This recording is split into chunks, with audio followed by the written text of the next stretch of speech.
So last night was the finale of The Bachelorette, and I have some feelings about it. Welcome back, everybody. We're going to break down that heart-wrenching finale of Rachel's season of The Bachelorette. Me, Asher. We're both wearing black because we're in mourning. Yeah, because we're in mourning. I'm wearing my Alaska shirt because I might be acting a little shady throughout this episode, but I don't really care. We didn't cover the men tell all. Not that much happened. It was they talked about Lee and Dean and that good stuff. But what we want to get into today is the finale, and I don't even think that we need to break this down. No, let's just talk about our feelings. Let's get it out. Let's have this be a therapeutic moment for us. Brian won. God, I hate that. I hate that. It was the grossest moment. So she has this really emotional breakup with Peter that I was like, oh, it's not for real though. They're just talking it out. They're gonna cry. He's gonna turn a corner and be like, I'm gonna propose. Or she's gonna be like, you know what? It's not worth it. I love you. I want to be with you. She's gonna turn down Brian and then come find Peter, and then we would see them after the final rose that they rekindled their romance because Peter said, you know, after this, you know where to find me, all that stuff. Wisconsin. Yeah, hey. Wisconsin. That didn't happen. No. Let's back up a little bit. Okay. While we just get our outrage there. Very quickly, Chris Harrison brings out Rachel at the top of the episode. Instead of doing a traditional after the final rose, we're going to have Rachel breaking down the episode piece by piece throughout. So the first thing that we see is she sends home Eric at the rose ceremony. And this is a very respectful, honorable, sad, I would say, goodbye. They had a genuine connection, though it was not as strong as some of the other connections.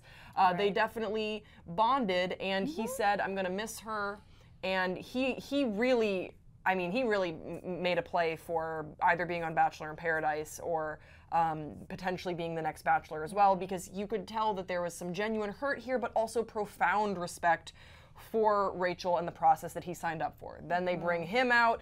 They say, Eric, how do you feel about Rachel? How are you guys feeling about it? And they're kind to each other. He asks her how her heart is doing. She says, well, they wish each other the best. They seem like they do have a connection, and not necessarily a romantic one, but at least like friends, and that he is still like also oozing, you know, genuinity. That's I think I'm going for it. I think that there is sort of a tenderness to each other and a fondness that they share, and she's happy with how America got to see who he is, and the people that I was watching with said that this bodes very well for Eric's dating prospects. I know he expressed some concern as he was being shuttled away in the bus or in the van, but I think that he has showed himself to be a true gentleman, and that's great. Now here's where I want to get into things. I don't know if we talked about this before, but the opposite of love is not hate, it is indifference. And while I think there was some tenderness between Rachel and Eric, she was mostly indifferent to him finding love in the future. Like, she seemed pretty much okay with him, actually very okay with him going out and finding love and moving on.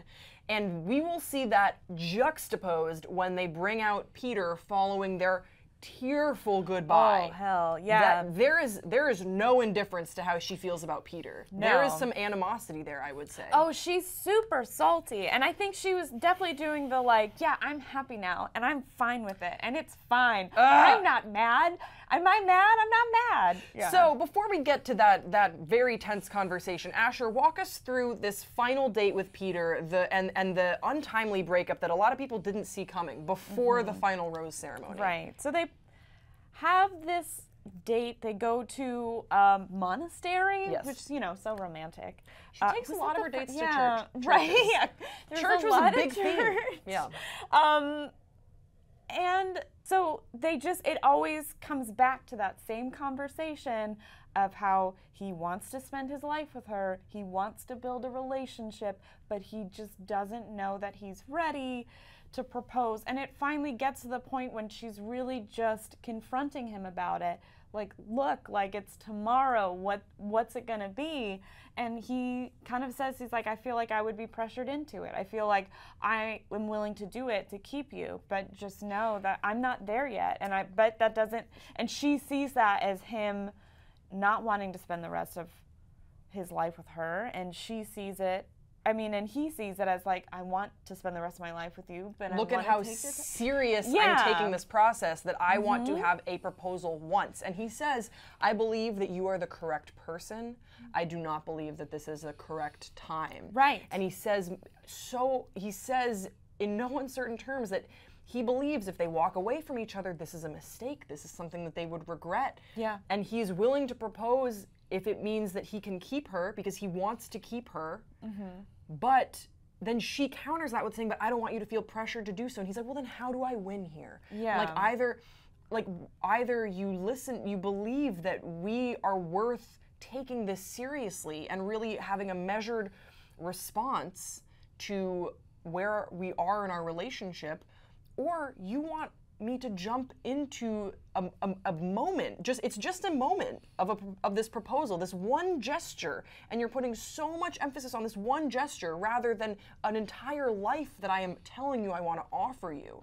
And he even says, if you are looking for just a proposal, then go be with someone else and have a mediocre life. Yeah. Burn. She's got blinders on. She just wants, she was burned before with someone who didn't want to commit, and just all she cares about is the commitment. She's not focusing on the relationship. So, that's all she's hearing. All she's hearing is that without a proposal, there is no commitment. And I think that is just a fundamental disagreement that they cannot get past, where he is saying, no, I am telling you that a proposal to me is so serious, it only happens once. I only believe, I only want to have one marriage, that I'm telling you that even though you are the right person, we've only known each other for 6 weeks, we've been on 3 dates, I want to be with you and make a real shot at this. And she's like, well, if that doesn't have a proposal in it, if that doesn't have the ring, then whatever. I understand where she's coming from as well, but it gets crazy when you see the after the final rose with Brian. And I know we're getting a little bit ahead of ourselves, but I just have so many thoughts here. So basically, then when she does accept Brian's proposal, which don't worry, we're going to get into that sleaze ball, she says, they're asking, do you have any wedding plans? Where are you guys going to live? And she's like, oh, we're taking it slow. We're seeing how things unfold. That's what Peter wanted. That's literally what Peter wanted, was a commitment with no immediate talk of, wedding plans. And what is the disconnect here? Peter wanted to take it slow. It doesn't involve jewelry, though. You're so right. Have a ring involved, because with that proposal to Brian, the most excited she got was when he put a ring on her finger. Yes. She just wanted that ring. That's it. That's all she wanted. Like button, agree. That was the most exciting part. She was excited to show it off. That's all she wanted. And now she's stuck with this extremely mediocre fake dude, but she's got a ring. So they bring out Peter. God bless you if you're keeping up with this. They bring out Peter, and they have this. They talk to each other, and you can immediately tell that the love that she had for Eric and that mutual respect is not there with Peter. They are not sitting close to each other. Nope. Peter actually reached out following the show, it is revealed, to seeing if he could contact Rachel, and she was like, hard no. Yeah. No, this is done. It's over with. We are seeing that she is very stubborn. And to an extent, so is Peter when it comes to issues with which he holds of a high value. And Brian, we see, is not that way. He even says in there, after the final rose, whatever she wants, she gets. He is willing to bend to what she wants. Trophy husband. Yeah. And so I think that what was interesting to see with Peter is that they seem to have a dynamic of a real couple, of a real relationship that goes through hard spells and has to grow and stretch, and it's uncomfortable sometimes, but it is ultimately beautiful, and America really identified with that. People saw this raw, authentic connection between Peter and Rachel, and then you bring them back together again, and it still is like a couple that went through an actual real breakup. You look at Rachel and Eric, it didn't really feel like there was a a breakup there. It felt like there was kind of a fling that fizzled out. There was a breakup with Peter and Rachel, and she threw some shade. Now there was a lot of rumors. A lot of sitting like this, like, I'm happy now. Yeah, where he basically said, I apologize for saying go live a mediocre life with someone else, and that was not right, and I take that back. I didn't even remember saying it in the heat of the moment. I was very emotional, and she was like, well, like, don't worry, I'm living my best life, like, best believe that, which is unnecessary. And then also, it's no secret that Peter is a hot contender for being the Bachelor next season.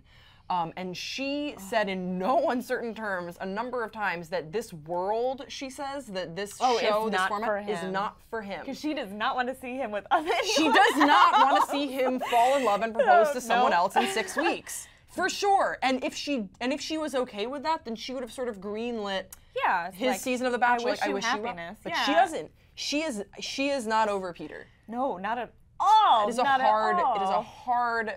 I think that's been a hard pill to swallow. And there's another thing too that I think we should talk about is that America unequivocally fell in love with Peter, Dean, and Eric. Not Brian. Brian is not in that number of contenders on this season, which was a pretty weak season, I would say, contestant-wise.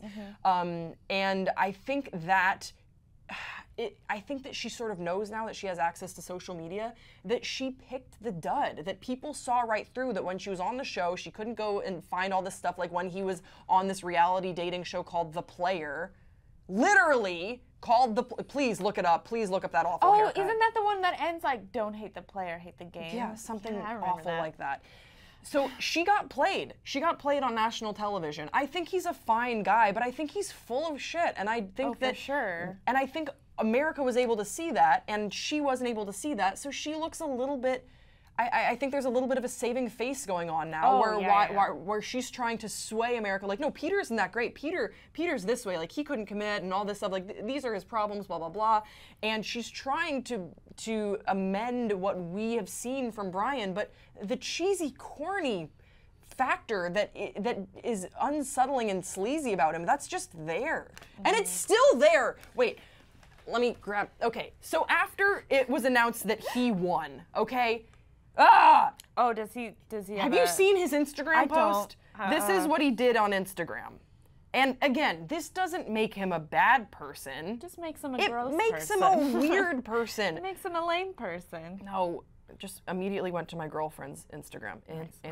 This is what he posted to his Instagram. So first of all, you think it's just a photo of a screenshot of a TV with like Snapchat emojis on the top, right? Wrong. That's not all it is. First of all, it has an incredibly lengthy caption that I will read part of while you listen to the music that he set over this still photo.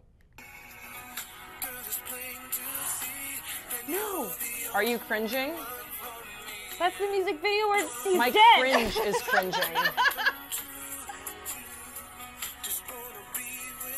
Our cameraman is cringing in the corner right now. You did this Dr. Brian Abasolo. He calls himself Dr. Abs. Rachel Lindsay picked a guy who has openly referred to himself as Dr. Abs. That's my abs move. At the Rachel Lindsay, Rachel heart emoji, my love, my rock, double exclamation point. It's felt like forever, but the wait is finally over. Triple exclamation point, prayer hands emoji. No longer do I have to hide the fact that you are and always have been the one for me. No longer do I have to keep the secret how long I W you. I truly am the rest of the world. Hearing you say yes on top of the castle in Spain was the greatest moment of my life. I was optimistic. It just goes on like that. And then, of course, there's this song.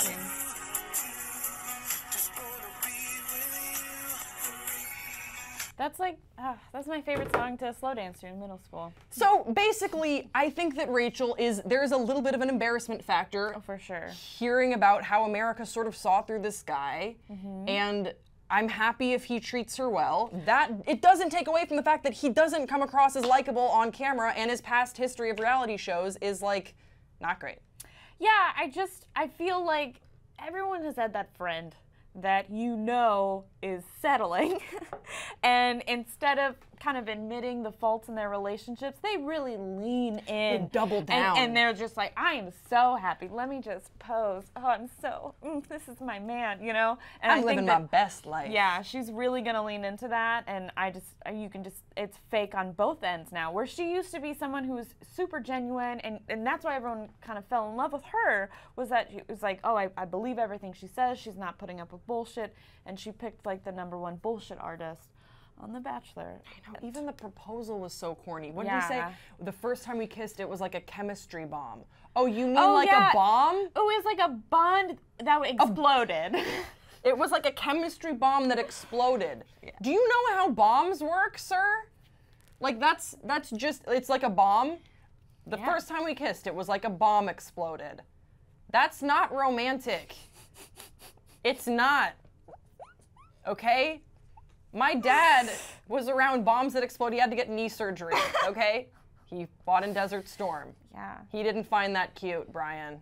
Maybe that's why he had to get work done on his face, because it blew up in his face. All his kisses just are chemistry bombs exploding. He has just got to have magic lips. You know what I mean? Like, for him to last this long, magic generated lips. Look, I wish them the best, but I would be lying if I said I didn't secretly hope that Rachel and Peter find some way of rekindling their romance. I don't think they will. I think she will double down on her choice, and that is what it is. I'm curious to see what people think in the comment section below. For sure. Were you guys fans of Brian? Were you excited that he won the show? How did you feel about Peter not winning, that emotional breakup in Spain? What do you think about him becoming the Bachelor? Do you think that he really isn't made for this world? How do you feel about this journey that we went on with Rachel Lindsay? Because it was an emotional journey. It was an emotional journey. I've been in a rage spiral since last night. I am in mourning, and I'm also dressed like a mom today because I'm disappointed. Yeah, disappointed. All right, we'll hear from you guys in the comment section below. That will probably be it for us with our Bachelorette recaps until they come back. Stay tuned for who they announced to be the new Bachelor. I'm sure we'll talk about that on Pop Trigger. Don't forget to subscribe to this channel, and we will see you next time on Pop Trigger.